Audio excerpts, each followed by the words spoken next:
Hello students, we'll discuss the next concept, that is rights of unpaid seller. So when the seller is not being paid, understood, what rights he may exhibit. So that only comes under rights of an unpaid seller. What and all rights he will be having over a buyer or the goods. Okay. The seller who has not received the whole of the price of the goods sold is known as an unpaid seller. So ಯಾವ seller ಆಗಲಿ full price ಇನ್ನೂ receive ಮಾಡ್ಕೊಂಡಿಲ್ಲ, goods ಕೊಟ್ಟು price receive ಮಾಡ್ಕೊಂಡಿಲ್ಲ ಅಂತಂದರೆ, agreement ಇದ್ದು price receive ಮಾಡ್ಕೊಂಡಿಲ್ಲ ಅಂತಂದರೆ we call him as an unpaid seller. So the term unpaid seller is defined under section 45 of the act. Okay, so this term has been defined under 45, section 45. So this question they'll ask you for 2 marks. Who is an unpaid seller ಅಥವಾ define unpaid seller ಅಂತ ಕೇಳ್ತಾನೆ. When the whole of the price has not been paid, understood.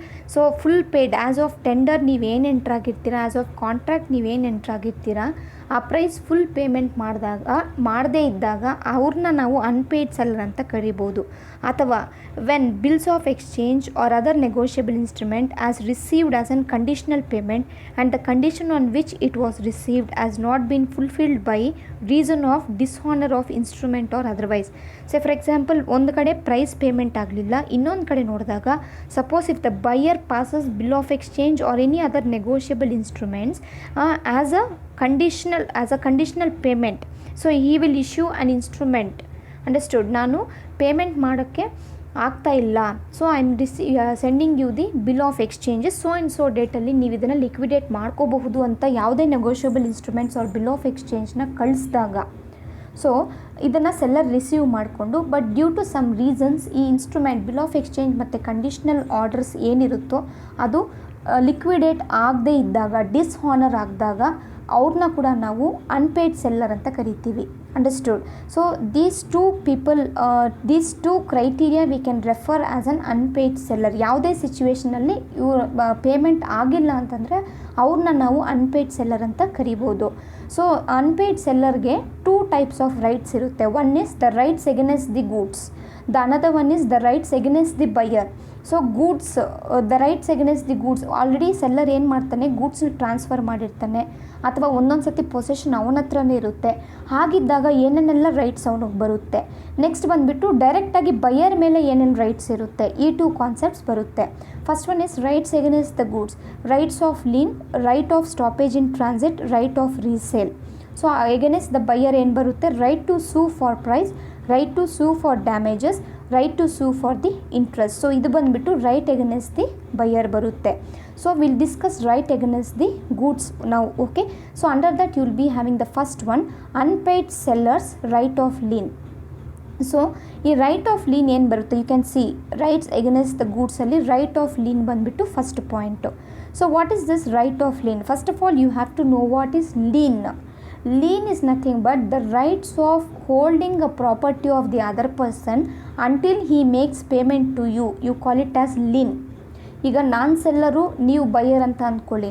ನೀವು ನನಗೆ payment ಮಾಡೋವರೆಗೂ, ನಿಮ್ಮ debts ಏನಿದೆಯೋ ಅದನ್ನು clear ಮಾಡೋವರೆಗೂ ನಾನು ನಿಮ್ಮ ಪ್ರಾಪರ್ಟಿನ ಇಟ್ಕೊತೀನಿ ನೋಡಿ, ಅದನ್ನು ನಾವು ಲೀನ್ ಅಂತ ಕರಿತೀವಿ. Understood? Lien means just holding back the property with me until you pay the price. Understood?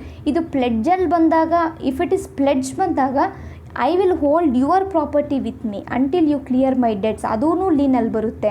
On the other hand, seller will hold the property with him until the buyer pays the payment. So that you call it as lien. It is a right. Understood?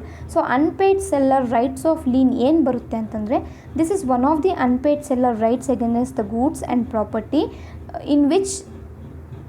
in which it is transferred to the buyer. That means ಇದೊಂದು right of lien ಅನ್ನೋದು ಒಂದು right. Understood?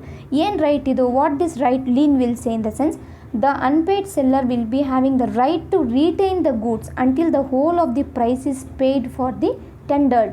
So ಏನು ನೀವು ಕಾಂಟ್ರಾಕ್ಟಲ್ಲಿ enter ಆಗಿರ್ತೀರೋ ಆ full ಪ್ರೈಸ್ನ payment ಮಾಡೋವರೆಗೂ ಸೆಲ್ಲರ್ ಏನು ಮಾಡಬಹುದು, he can retain the goods with him. That you call it as the right of lien ಅಂತ ಕರಿಬೋದು. According to section 47 subsection 1, the unpaid seller who is in the possession of the goods is entitled to exercise this right in the following case. So ಒಂದು unpaid seller ಅಂದಾಗ ಅವನ ಹತ್ರ goods ಇದ್ದಾಗ, possession here is nothing but the right of holding back the goods, possession. So goods ನಿನ್ನ ಹತ್ರನೇ ಇದ್ದರೆ you are having the possession of the goods ನಾವು. Understood. So ಈ can exercise the rights in the following cases. So ಏನೇನು rights ಅವನ್ನ exhibit ಮಾಡಬಹುದು, so ಯಾವ ಸಿಚುವೇಷನಲ್ಲಿ ಅವನು ಆ ರೈಟ್ಸ್ನ ಎಕ್ಸಿಬಿಟ್ ಮಾಡಬಹುದು ಅಂತಂದರೆ where the goods have been sold without any stipulation as credit. So credit terms and conditions ಇಲ್ಲದೇ ಗೂಡ್ಸ್ ಸೇಲ್ ಮಾಡಿದಾಗ ರೈಟ್ ಆಫ್ ಲೀನ್ನ ಅವ್ನು ಎಕ್ಸಿಬಿಟ್ ಮಾಡ್ಬೋದು. On the next other hand where the goods have been sold on credit but the term of credit has been expired. Goods actual ಆಗಿ credit basis ಮೇಲೆ sell ಮಾಡಿ ಮತ್ತು credit time ಏನಿರುತ್ತೋ ಅದು expire ಆದಾಗ right of lean exhibit ಮಾಡ್ಬೋದು. ಮತ್ತು when the buyer become insolvent, buyer ನಿಮ್ಮ debts ಕ್ಲಿಯರೇ ಮಾಡದೇ ಇದ್ದಾಗ ರೈಟ್ ಆಫ್ ಲೀನ್ನ ಎಕ್ಸಿಬಿಟ್ ಮಾಡ್ಬೋದು. Right is a lien of possession only, lien in case of part delivery, lien unaffected of the decree of the court. So ಇಷ್ಟು ಪಾಯಿಂಟ್ಸಲ್ಲಿ ನೀವು right of ಲೀನ್ನ ಎಕ್ಸಿಬಿಟ್ ಮಾಡಬಹುದು ಅಂತ. ಸೊ ಇದಕ್ಕೆ ಒಂದೊಂದಾಗಿ ನಾವು ಎಕ್ಸ್ಪ್ಲನೇಷನ್ನ ನೋಡೋಣ. We can see it in the next class. Meanwhile you just copy down, ಯಾಕಂದರೆ ನಾನು ಒಂದೇ ಪಾಯಿಂಟ್ಸ್ ಎಲ್ಲ ಒಂದೇ ಸತಿ ಮಾಡಿದಾಗ ಕನ್ಫ್ಯೂಸ್ ಆಗಿಬಿಡ್ತೀರಾ. Understood. So I will stop it here, you copy it. I will start with the explanation of these points in coming up classes. Have a good day.